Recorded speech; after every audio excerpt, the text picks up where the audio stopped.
Well, good afternoon and welcome. I am Monica Harris, Executive Director here at Rails, and I want to thank you all for joining us for our first member update of 2026. I hope your 2026 is off to a good start for all who have joined us. And before we get into our agenda today, which is very full with a lot of really wonderful guests, we just wanted to share a couple of items of Rails news that we wanted to make sure that you are aware of. So first of all, we wanted to start off with just acknowledging that the legislative season has begun here at Rails, and we are watching bills that could potentially affect libraries in Illinois with a lot of interest.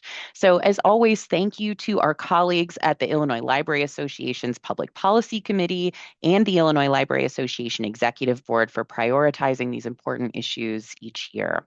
Um, Updates on the Illinois library legislation season for right now include an update on ebook legislation. So many of you are aware of a piece of legislation that passed in Connecticut last year that is really focused on reasonable terms of pricing and access for libraries. Illinois now has an opportunity to look at its own legislation, and there were two House bills that have been filed. One is House Bill 5236 and House Bill 5279 that have both been filed on this issue. We're watching this with a lot of interest because we know how important this issue is to Rails members, and we're really interested to see where it goes. There is also interest in a per capita increase. That would be an increase of 20%. That would go both to all public libraries through the per capita grant, through the school district grant, and also to the system grant that affects organizations like Rails. That 20% has been identified because that is how much inflation has gone up since the last time that those rates were raised. So this is really just an opportunity to potentially keep libraries whole in terms of the funding that they receive. And so we're watching that one with a lot of interest as well. That's House Bill 4261. There is also a bill on open educational resources, or as many of you know it as OER. This would fund $3 million annually for the creation of these open educational resources, which can replace textbooks in many classes, and they are put together by professionals and shared in a way that can really adjust costs for students. That bill is House Bill 3411, and that is another item that was identified as a legislative priority by the ILA Executive Board this year. Along with those bills, there was an additional priority for looking at required public library trustee training. So we are watching that issue with a lot of interest. And if there are updates on that, we would be happy to share them with you all as well. The Public Policy Committee of ILA has been doing a lot of great work, including subcommittees on the personal property replacement tax, FOIA and OMA, and also the Illinois Library Records Confidentiality Act. So I want to thank that group for all the work that they're doing there, and we are watching all of those issues with a lot of interest. It is very early in the legislative season, so there will be lots more to come, but we just wanted to make sure that you were all aware and watching that. And Kate, thank you for your comment in the chat, who thanks the ebook working group who did so much to get this in front of legislators. I think there was a lot of work that went into that, and we want to thank that group as well. We also want to share a little bit about a big advocacy win. You might remember the wonderful ebook and audiobook advocacy infographic that was shared at the Illinois Library Association's library legislative meetups. That was created by Rail staff members Anna Beam and Ola Gronsky. And in early February, we released a toolkit for libraries about ebooks and audiobooks that included an updated version of that infographic. We were also able to create some social media graphics and sample text that libraries can use in your own social media. We are really excited to share those with you. So hopefully you can continue to get the word out. These tools are perfect for sharing with your own library boards, community members, and legislators. And we're really excited to see potentially Rails member libraries utilizing this. So let us know how you're using it. We would love to hear more. But please take a look at those if you haven't seen them yet. They're really an effective tool for being able to explain a really complex issue. We also wanted to let you know about another document that we created for libraries, and that is the new L2 onboarding handout. This is part of a campaign that Rails has had in the last year to help libraries promote L2 membership. I know all of you here on this webinar today probably have L2 accounts, but we want to encourage all of you to make sure that you are encouraging everyone affiliated with your library to have those L2 accounts. There's so much that they're not getting access to if they don't have one and they're not using one. So staff from any library type can use this handout. It is a great welcome. It's a great opportunity when you're welcoming new staff or you want to include it in staff handbooks for public libraries. I'd also suggest sharing it with your trustees, and it can be printed or shared digitally.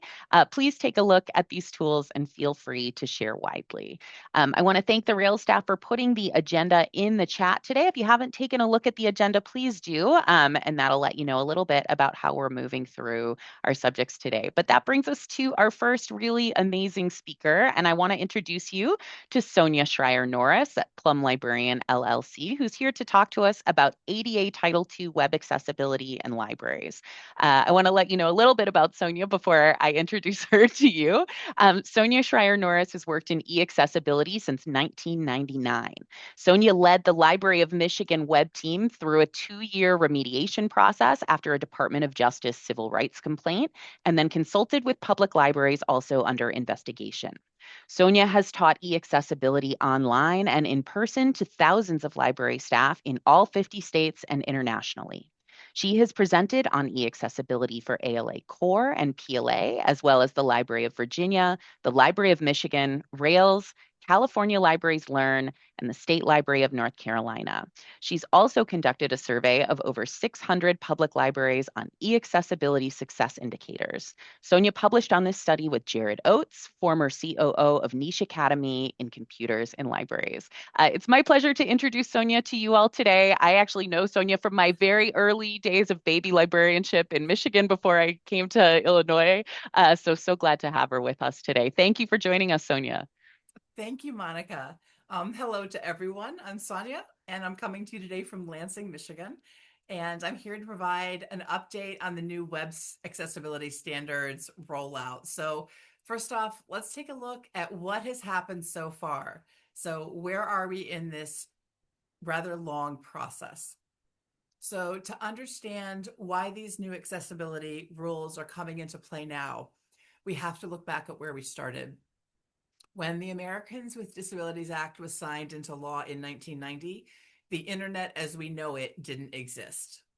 But since 1996, the Department of Justice has consistently said that Title II of the Americans with Disabilities Act does apply to the web. And Title II prohibits state and local governments from discriminating against individuals with disabilities. But, and this is the big but, the federal government never officially codified a technical standard. They never said, you must meet this standard. They just said, you must be non-discriminatory.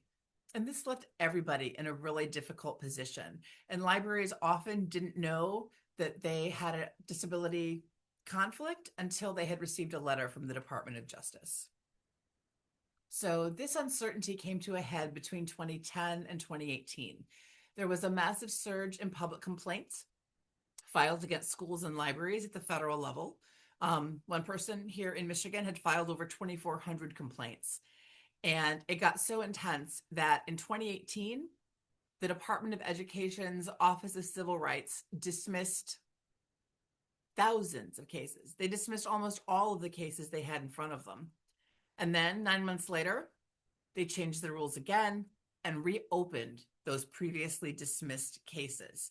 So it was a time of a lot of uncertainty for libraries. It wasn't fair to us. We didn't have a standard, and then they were dismissed, and then they were reopened. And it can well be described as drama. They couldn't decide what they were doing. So this brings us to April 24th of 2024, when the DOJ published the final rule that we are discussing today. They made up their minds. And relying on entities to do the right thing, according to the court, without a specific legal standard simply wasn't working for anybody. And libraries needed to know exactly what the standard was so we could meet it and avoid the constant fear of litigation. So that's how we got where we are right now.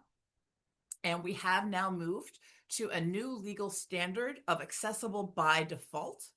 And that standard is WCAG 2.0 AA, the Web Content Accessibility Guidelines 2.0 AA. You don't have to memorize that, but we have a standard now, and it's great to know what it is.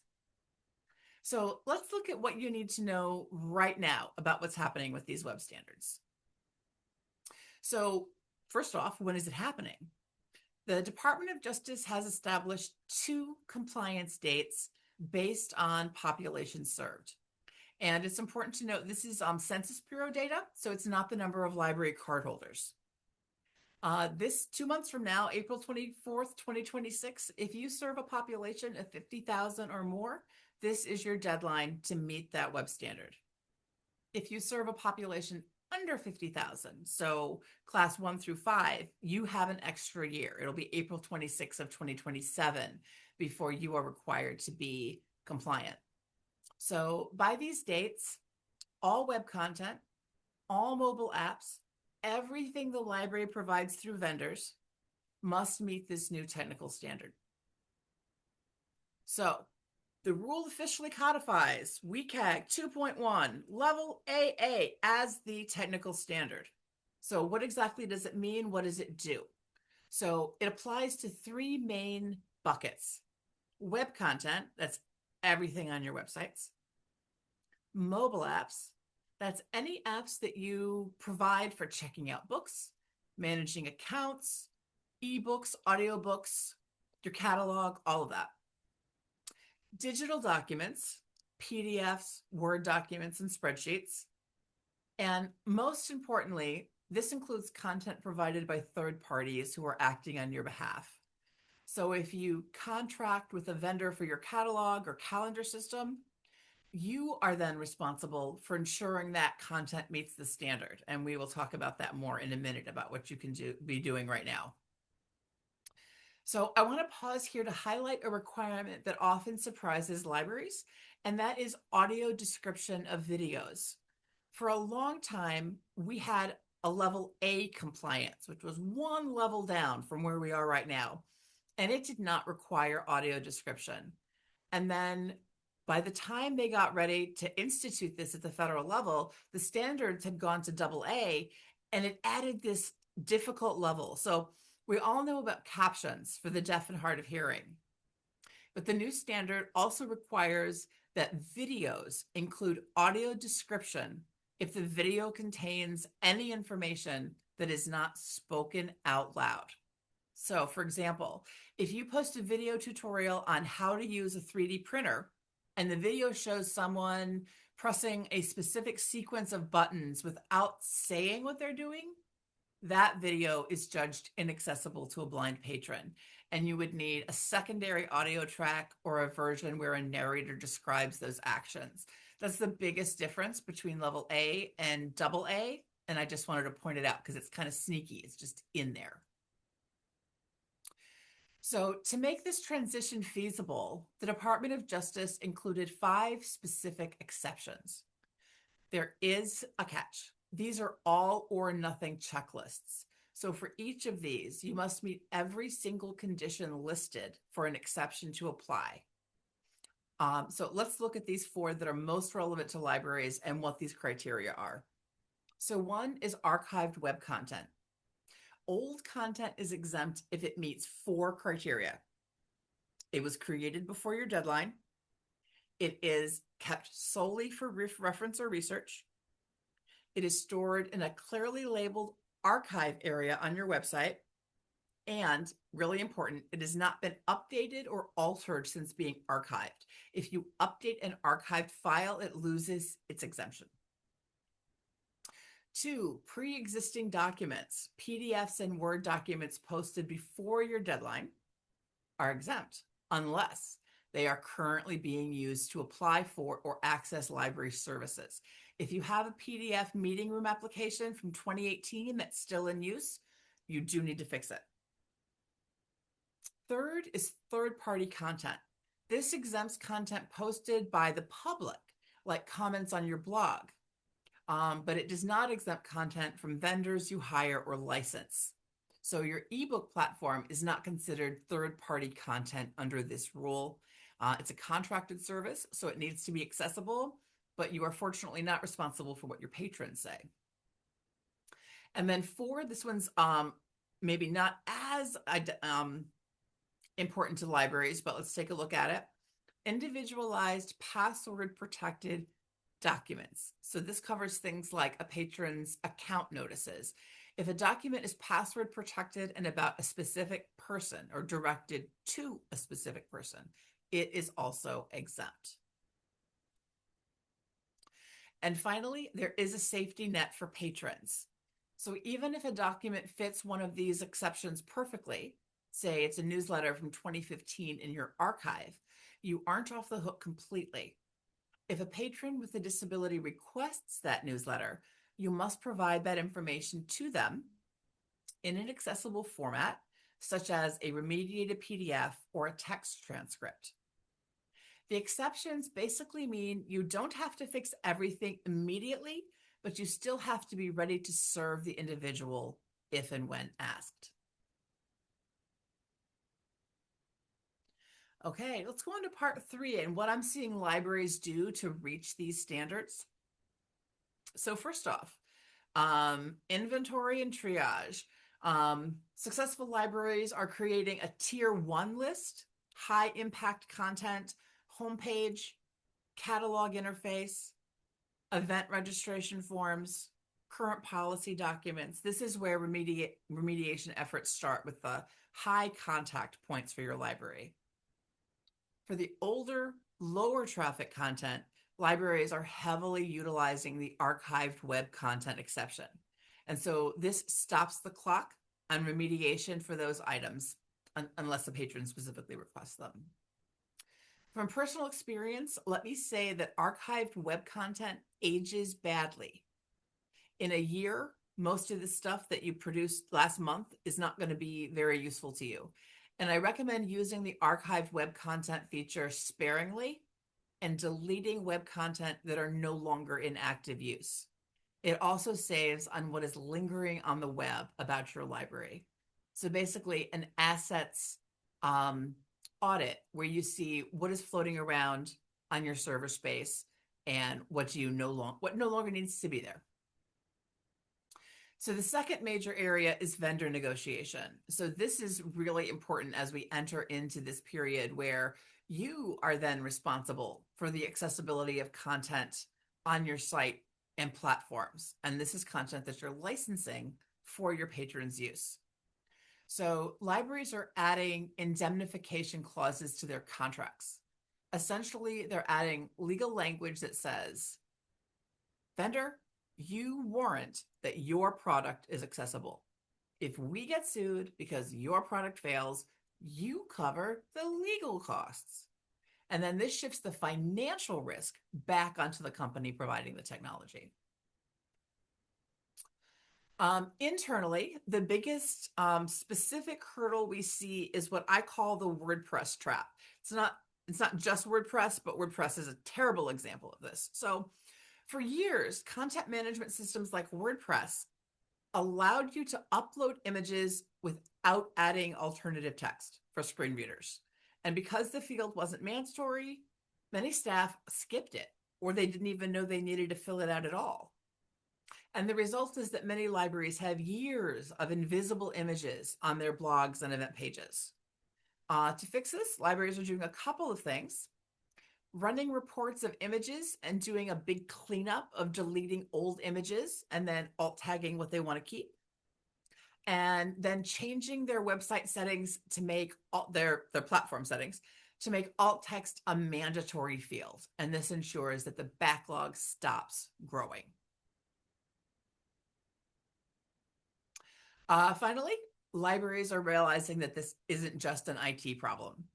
And some are appointing digital inclusion coordinators or creating cross-departmental teams to ensure that accessibility isn't treated as a technical bug that just needs to be fixed, but as a core service value ensuring that the library's digital doors are open to everyone, regardless of ability. Thank you. Here is my contact information. Feel free to reach out anytime. And if anybody could feed me the questions, that would be great. Thank you, Sonia. And what I will say is there's some questions that have been put in the chat. I'm going to start out with the questions that have been in the Q&A just because it's a little bit easier for us to note and track. So we'll start there. So the first question is, do these rules count for things that we post on social media and not on our website? Let me think about it for a second. Mm-hmm. Yes, you've got to alt text the things that you put on social media. So that's the most important thing. It's going to also come into play with, are your links accessible? I don't think anybody's going to sue you over it, but it does apply to the content that you put out there. We also received a question from Jennifer Healy asking, so things like tutorials that are prepared by third-party vendors are our responsibility. And then they use the example of Creative Bug. Yep, they're your responsibility, but you can make them the vendor's financial risk. There is also a question in the chat about timing. So sort of related to by type of library that you are. So the question was around library districts and their timeline.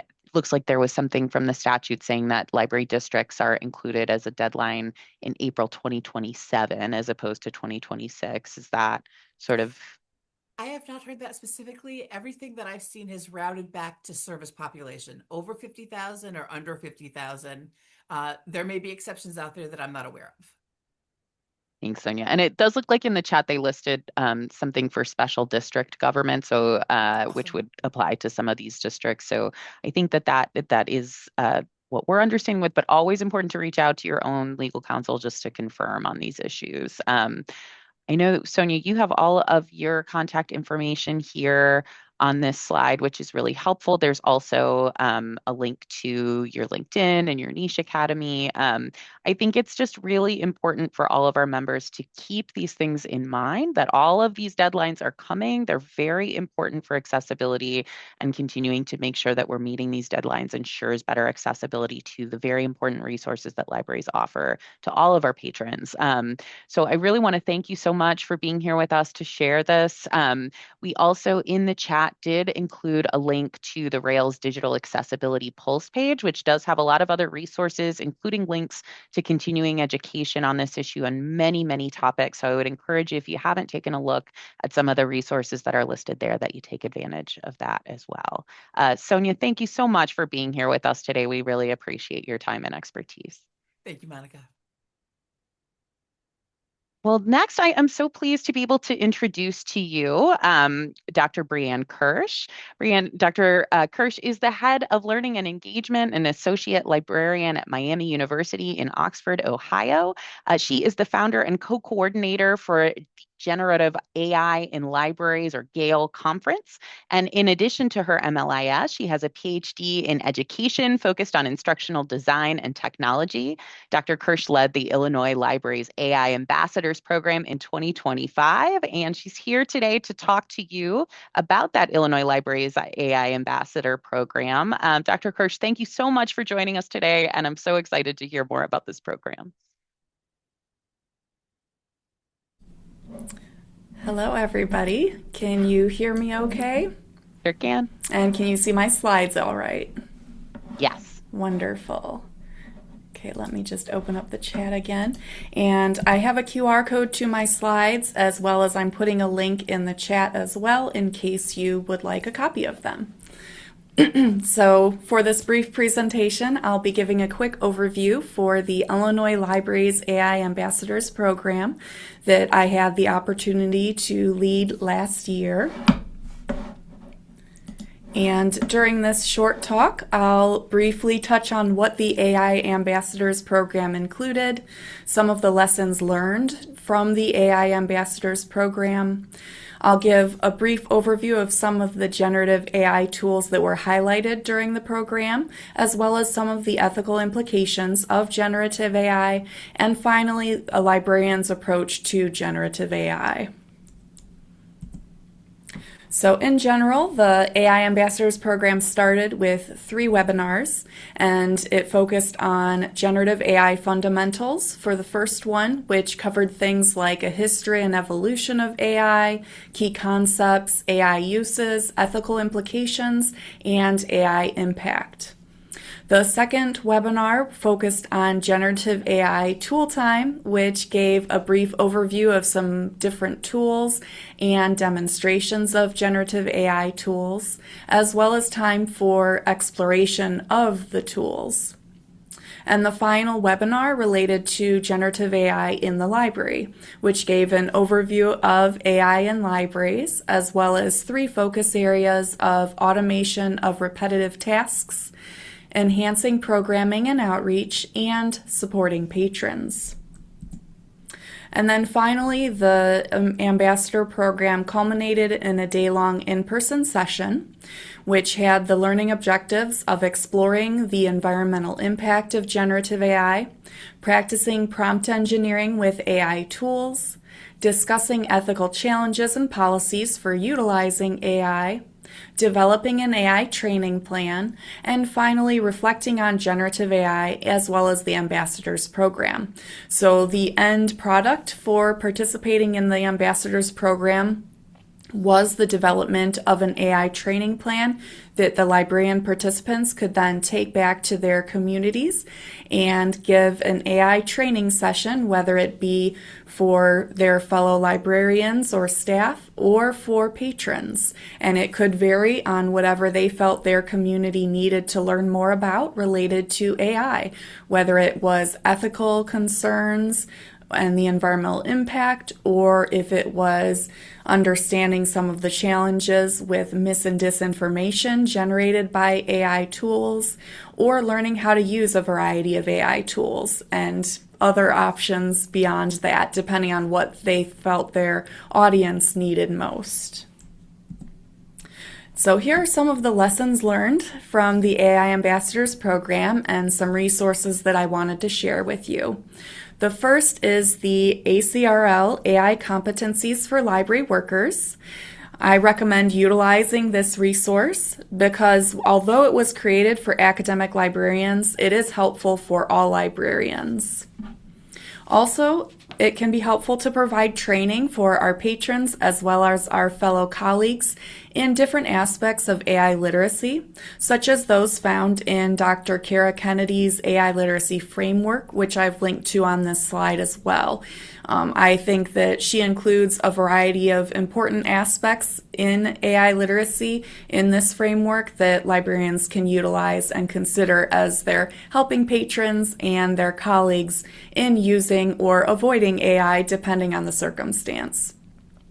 And as mentioned, I founded and co-coordinate the Generative AI in Libraries Conference, and the recordings from the first 2 years of sessions are available in YouTube, and the link would take you to the conference website where you can get access to the recordings and other information, as well as information about submitting a proposal for this year's conference, which is currently open. And then finally, we can learn enough about AI in order to better help our patrons. Okay, so I did also want to touch on some of the generative AI tools that were highlighted during the Ambassadors program. And I started with some of the text generation or chatbot tools. Most librarians are probably familiar with or at least have heard about ChatGPT, but there are other ones out there like DuckAI, which I personally prefer going to. That's an aggregator and provides access to about 6 different chatbot models, including ChatGPT. But it's created by the DuckDuckGo people, so it protects patrons' privacy more than going to the tools themselves directly. But there are other variety of chatbots out there like Perplexity, Gemini, and DeepSeek that it's important for us to know about in addition to the popular ChatGPT. And then in terms of image generator tools, I covered Meta's Chameleon, Perchance, and Night Cafe. I personally prefer Night Cafe because it provides access to a large number of different image generation tools. It's an aggregator. So it does provide access to ChatGPT's DALL-E, Gemini's Imagine, and Grok's Flex, along with a number of other tools and models.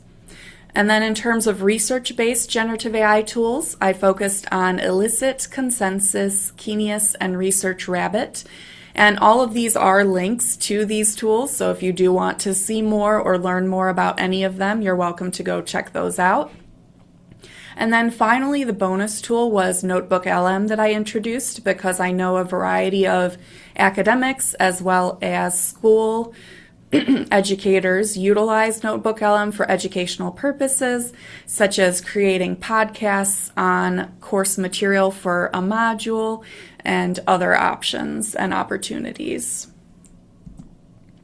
But I also did focus a lot on the ethical implications of generative AI. There are many of those to consider.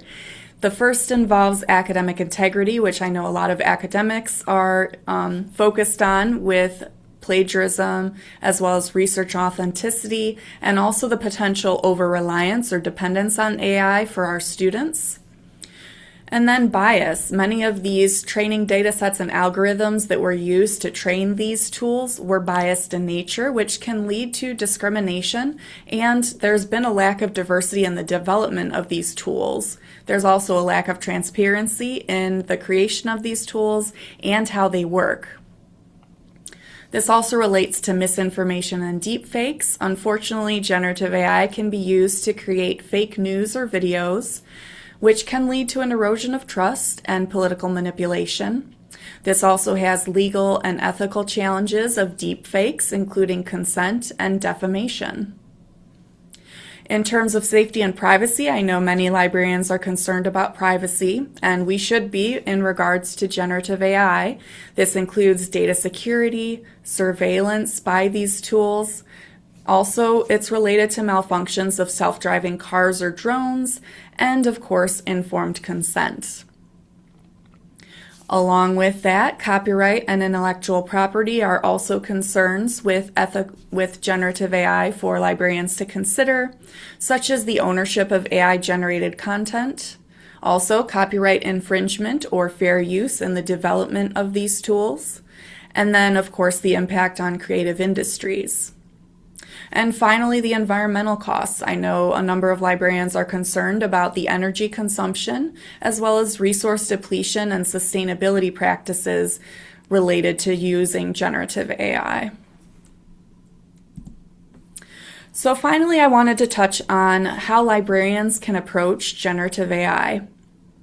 I think we need to start offering generative AI workshops to our patrons, and for those of us in academic and school libraries, maybe offering support or workshops to our faculty or instructors. Also, we should start supporting access to AI tools, and of course, consider the ethical ramifications of using these tools. And it's also important to consider transparency. When we utilize AI to create content, maybe we should label this AI-assisted content. And provide staff training and room to explore these AI tools. Also, you could start a learning community around generative AI in your library. And finally, it's important to create policies in your library covering the allowed uses of AI, data handling, disclosures, and more. So this is my last slide. I wanted to share my contact information with you if you do have questions or want to reach out down the road. I know I went through things rather quickly, but I just wanted to give a highlight of what I talked about in the Ambassadors Program and share that information with you. Dr. Kirsch, thank you so much for sharing this with us. I know many of our members are coming at these issues around generative AI with so much interest and really trying to figure out how they want to approach some of these things themselves. I wonder, just because you have so much experience through the conference and some of the work that you have done, do you have examples of things that our libraries are using generative AI for successfully that people may not have thought about before? That's a great question, and I don't have any off the top of my hand to be able to share with with you. But I know for myself in particular, and what some of my colleagues have done with instruction, in particular with teaching undergrad students about generative AI and some of the challenges with using it, one of the most effective ways to teach students about the downfalls and pitfalls of using AI is to have them do an activity where they actually try out one of the tools and ask it a question. And then it's a game-based learning activity that I learned about at ACRL that another library did. And it's a really fun game-based learning activity where students roll a dice that helps them search in a realm, whether it be a library database, the library catalog, or an AI tool. And then they have to try to answer a research question. Now, the first one, and there's multiple levels, the first one is a real one. And usually the AI tools are pretty good at coming up with an answer, and they might in fact win that round. But then a later round would be one that's completely falsified and made up, a made up event based on whatever the course's content is or topic area is. And then the AI tools will of course confidently state something completely false and made up. And so the library catalog and databases, they really can't find anything. And so it's interesting hearing the students in the different groups talking about that and seeing that, oh, they're frustrated they can't find anything in library resources, but then they find out, oh, there's a reason for that. It doesn't exist. And so then you can see the light bulbs going off for students at that point, realizing, oh, AI just makes things up and it sounds like it knows what it's talking about, but it doesn't necessarily. So that can be a really effective way to teach students about the pitfalls of AI and just using it for everything.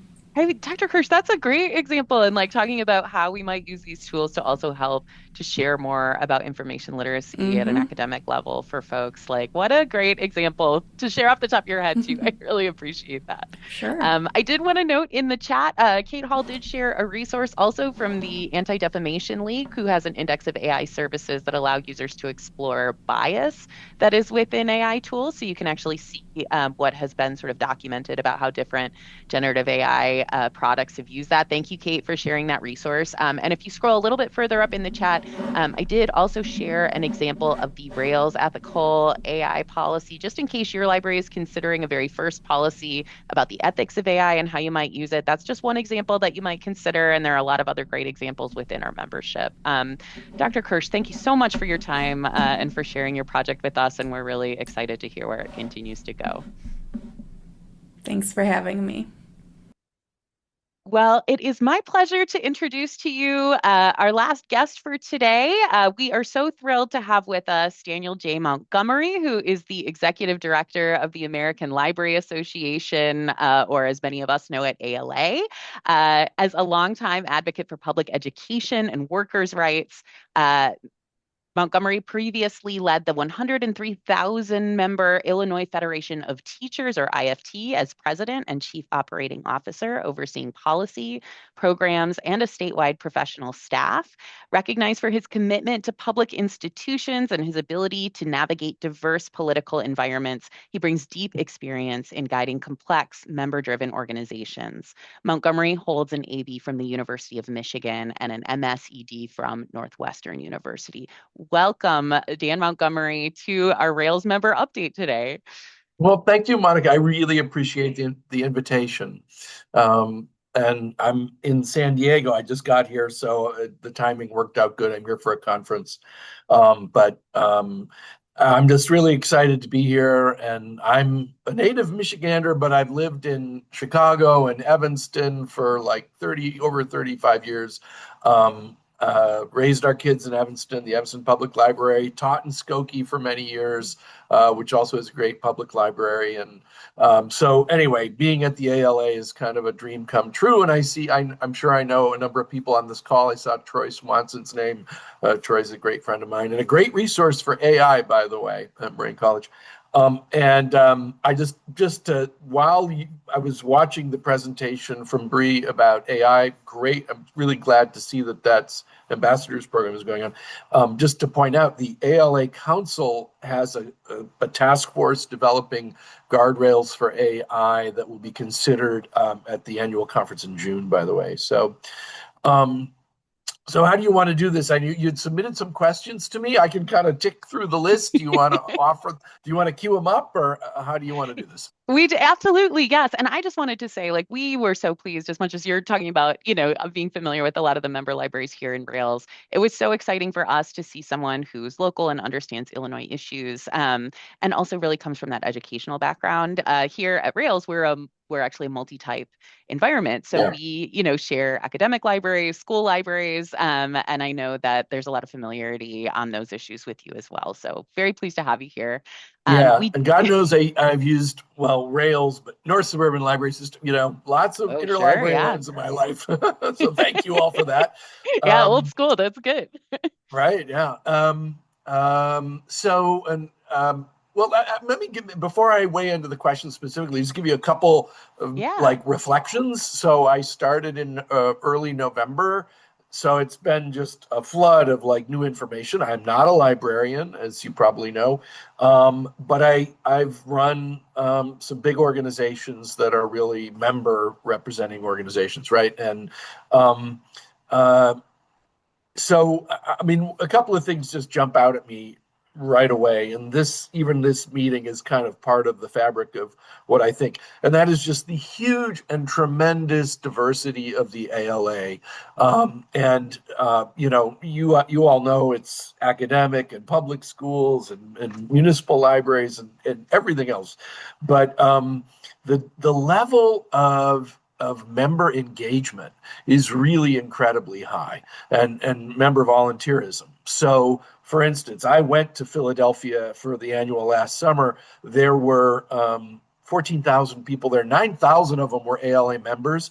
If the AFT, my previous union, had that percentage of its members at their annual conference, there'd be 100,000 people there. So, my point is there's a tremendous amount of activism. That's a huge strength of the organization. Also, I mean, I'm learning it's a very articulated organization. Kind of along the flip side of that is there's many parts to it, right? And just trying to understand all that. So I really spent the last few months just really learning from members and divisions and directors and member leaders and staff and things like that. So I appreciate this opportunity because it helps me learn as well. So the first question that you'd given me was about school librarians, right? And possible legislation that would require every school to have a school librarian. Well, look, I taught high school. I am all for that. And thank God I taught in a place that we still maintained our librarians. And, last year when I was at the IFT, many of you I'm sure know what happened at Western Illinois, which was one of our locals. Yes. So it's not, I don't think it's, it's that hope doesn't hold much promise at the federal level, but really it's something we have to do at the state level. And I think in early December, we had a big chapter advocacy workshop training in Rosemont. Maybe some of you were there. It was people from all over the country.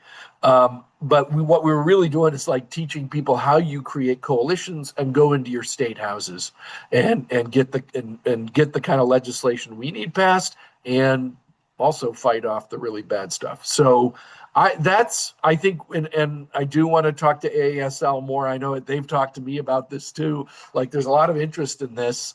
So I think, look, I also come out of the unions where what happened a few years ago in Chicago, where the Chicago Teachers Union was saying, we need a nurse in every school. We need a social worker in every, we need a psych, and that changed the conversation, and the public understands that. I think it's a winner with the public. And I'm all behind it, but we really have to work on chapters and get people activated at the state level.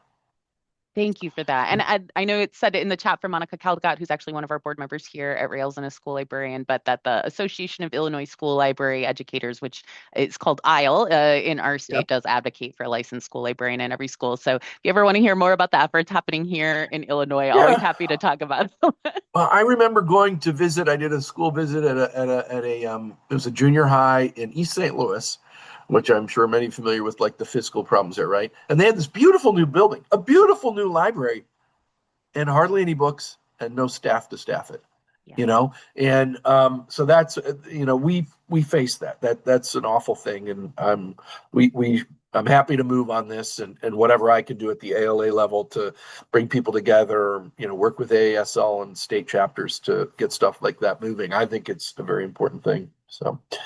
Well, I did want to thank our members because they did submit some of these questions in advance. Okay. And as you had alluded to, one of those was those school library questions. We did receive a second question, which is, what is your strategy for addressing ALA's budget challenges? Yeah, it's bad. I mean, I have to tell you, I don't think anybody is surprised by that, but, there was an $8 million deficit last year.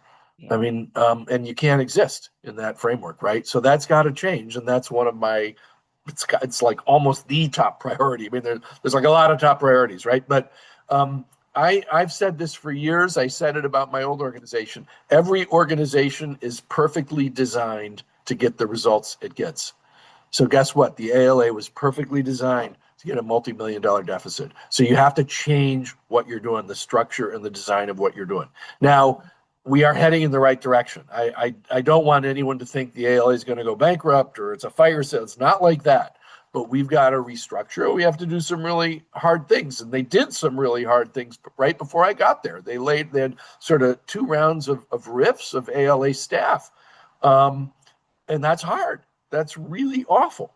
But it was necessary. And there's other things. So there's 3 ways we're going to balance the budget in the ALA, right? There's membership growth. There, in my opinion, there's 320-some thousand library workers in the United States of America. Every one of them should be an ALA member. I understand there are barriers, but we've got 46,000 or something. So the potential for growth is huge. And I'll talk more about how I see growth happening. It has to do with some other things. But anyway, addressing the budget, membership growth, increase in donations. 150th anniversary this year of the ALA, coinciding with America 250. It's a huge opportunity. And I think we all have to make that argument and I think we all believe that, right? Libraries are the bedrock of democracy. We don't get to 250 years without 150 years of the ALA, in my opinion, and all our constituents. So it's a great opportunity to fundraise. Every week I'm meeting with funders and donors and we're working on stuff. So I'm confident that we're going to have a good year that way. And then the third thing is cutting costs, right? Those are the only 3 things we can do. That's underway. It's already taken place. You can't cut costs so much. It's a knife's edge, right? You can't cut your legs off. You can't, excuse me one second, update there. You can't, you can't hobble the organization such that people don't want to join, or you can't do the main things you got to do. But look, so one of the things that's part of the ALA Forward is being more strategic about condensing things we do. And it doesn't mean not doing them. But here's a thing that really jumps out at me. Continuing ed. Within the ALA, continuing ed is done like 150 ways in 150 places. And that is not effective because you have people duplicating things and you have multiple people repeating efforts and you have to have more coherence. I think all of that, I look through it as a frame of like member experience and are we being effective? I don't even use efficient, effective. If we're effective, our members see themselves in the organization, they find a professional home in it and they love what we do and they get involved and we do it effectively and well. But for us to do things effectively, we're going to have to do it with less money and less staff. There's no way around that. And for the time being. So that's, and I do want to say, some of the things are pointing positively in the right direction. So in we start our fiscal year in September. The first few months, yes, we still have a deficit, kind of if you look at cash flow and stuff, but it's less than was budgeted. It's $1 million less, the deficit, than was expected or budgeted for this time last year. So that's good news. Like I think we're kind of heading in the right direction. So we took a long time to get here. It's not going to turn around in 1 year or a couple of years. It's going to take a while, but we'll get there. And I appreciate people understanding that this is a huge effort. We've got to have a strong ALA in this country for all of everything you all do and what we have in libraries all over America. So we got to make sure we're doing right by the organization. Yeah, and I think everybody understands what a tough job that is to do. And the concern really comes from the importance of ALA to the work that we do every day on the federal level. Absolutely. Yeah. We've had, I just want to kudos. I'm sure many of you got involved in this, like the IMLS funding. ALA, the big suit is ALA versus Sonderling, which is, was the IMLS director. And we've been winning on that. And I think there's potential. I mean, and you saw in the current budget, aside from all the ICE stuff, in labor and health and stuff like that, there was IMLS funded at the same level it was funded last year. So they've, as far as we can tell, given up destroying IMLS. And so that's, in this environment, that's a victory. It's huge. And we've been paying a ton of attention to that here because Rails is funded in part by those federal dollars that come from IMLS. It's a huge, important piece of how we do resource sharing here in this state. So we are grateful for that work. And I agree that it's been really effective. We did have a question that is sort of related to some of those kind of departures and the restructuring that you had mentioned. So there was a question about ALA experiencing several high-profile departures over the last few years, including Tracy Hall and Deborah Caldwell Stone. For many ALA members, those changes did damage to ALA's reputation and the library community's perception of ALA. What's your plan to address this from the sort of hearts and minds end? Yeah, it's interesting. As a sort of outsider coming in, I like to use, the term. I used to work in a theater and we had outside eyes. People would come in and give kind of comments and direction. And so the benefit of me not being a longtime ALA person is I have outside eyes. So when I came in and I started to understand what happened with those departures and like a lot of the distraught feelings among members in the world at large around, especially in the Office of Intellectual Freedom, the departure of the person who'd headed that, and it's not someone I know or ever met, I don't think.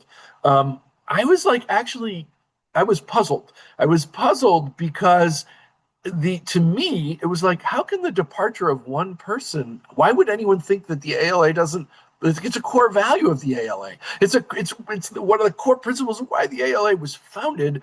The departure of one person who could have retired or whatever, taken a different job at any time. Why do we think that would mean we don't believe? But I'm appreciating now how, what an impact that had. I think a lot of it was some poor communication too. But let's just go forward. I've come in and I feel like it's another top priority to secure and reestablish everyone's firm belief in the ALA as the premier advocate for intellectual freedom, the freedom to read, the right to access information freely in this country without interference. And so I have elevated our Office for Intellectual Freedom into the big Department of Public Advocacy, which is based in Washington. Lisa Varga, she was a chapter leader in Virginia. She's tremendous. She's the head of that department. But I also, it was Deborah Caldwell Stone's deputy, a woman named Sarah Lambden. I've made her the executive director of the Office for Intellectual Freedom. That's even a new title. We've changed the job around a bit to elevate it. And Sarah Lambden is like a rock star. I mean, in the field, she's law professor at NYU and a librarian, and I have given her the charge of, you go. You have license. We need more partnerships. We need to be more present. We just signed on something I'm not sure would have happened last year. We signed on a letter to Texas A&M University with a bunch of other groups, AAUP and others, saying you shouldn't eliminate the Women's and Gender Study Department. You shouldn't make these curricular purity tests and things like that. Is defying a basic value of academic freedom and intellectual freedom. So I feel really good. And Eric Stroshane, who was Sarah's deputy, is elevated now to the position she had. So there is not a world in which the ALA will not be, strongly leading the charge on intellectual freedom And that work continues. We just had a cool event yesterday. Some of you might have hopefully participated, a Recharging Leadership event, day-long webinar. One whole strand of it was intellectual freedom. Sarah was on that, but a lot of other cool people. And there's all these brilliant members in the ALA, right, who are doing this work. And I'm sure you guys have seen The Librarians. If you haven't yet, I know it's coming on Independent Lens on PBS. Those people are amazing. And if you want to do a showing of that movie in your library, we can help arrange that. So often people from the film will come. But anyway, so that's what I think I regret, or I feel bad that was ever like that got wobbly, with the staff departures. But I think it's just proving it in the work, and we plow ahead. And I feel like that department is reinvigorated and stronger than ever. And it's great to hear about that work that's happening. I think that is, again, it's so important because our members see this happening every day, both at academic institutions and in the public libraries that they serve. Yeah. And I know you spoke to this a bit before, but there is a kind of specific question about what is your strategy for retaining current ALA members, but also attracting new ALA members, especially among public libraries? That's a really big question, right? So first of all, go sign up your colleagues. Everywhere I'm talking to folks in library land, I'm saying this isn't just something Dan Montgomery is going to do at the ALA, or like 5 staff members at the ALA are going to do. We all have to go out and make this argument. You really need to belong. It's your professional home. There's something. This organization is so huge. There are so many divisions and roundtables and committees and task forces and interest groups and so many cool things happening. There's a place for everybody. And so that's one thing. But I think it kind of back to the earlier questions. I mean, part of it is like, look, there was an interim. They were kind of leaderless for almost like a year and a half, 2 years, right? With an interim, and everyone worked really hard. But I think there's almost like it makes people have less confidence in the direction. So the board of the ALA has done really good work before I got here, like strategic deep dive. How do we improve? How do we raise membership? How do we fix the budget? And there's this ALA Forward plan that we're working on. But members have to see themselves. And I knew this in the union, right? Like when you're in the union, like we would joke, sometimes you'd ask someone, or a member would say, what union are we again?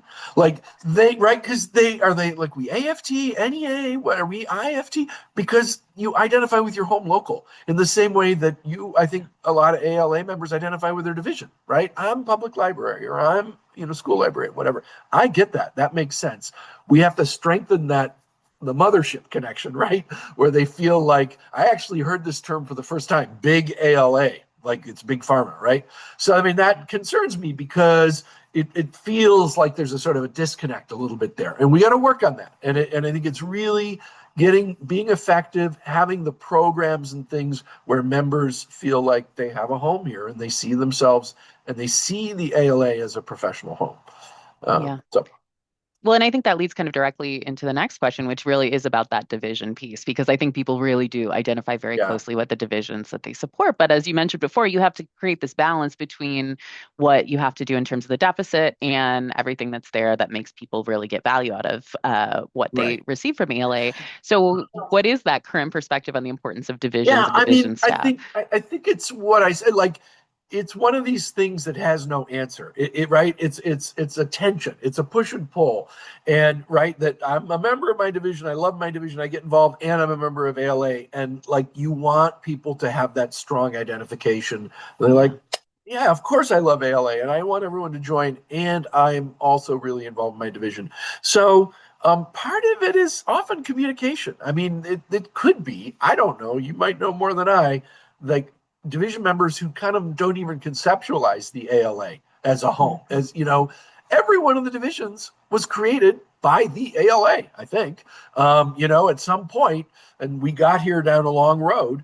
So it's not like, we're going to suck up merging everything and it's all going to be one big mothership that's like this huge corporate giant. No, it's just making sure that all the great things that happen in divisions, people connect them to the bigger project, which is a healthy national association, the ALA. I actually, I'll go back to the continuing ed thing because I think that's a good example. Like what I discovered in ALA is that some of the divisions would do their own continuing ed, like purely themselves, down to the platform, the backroom stuff that we should just all do as an ALA for every division. You know what I mean? And I dug into that. The reason some divisions did that is because they didn't think the ALA or the ALA at the time didn't have good like infrastructure, technology. So they did it on their own.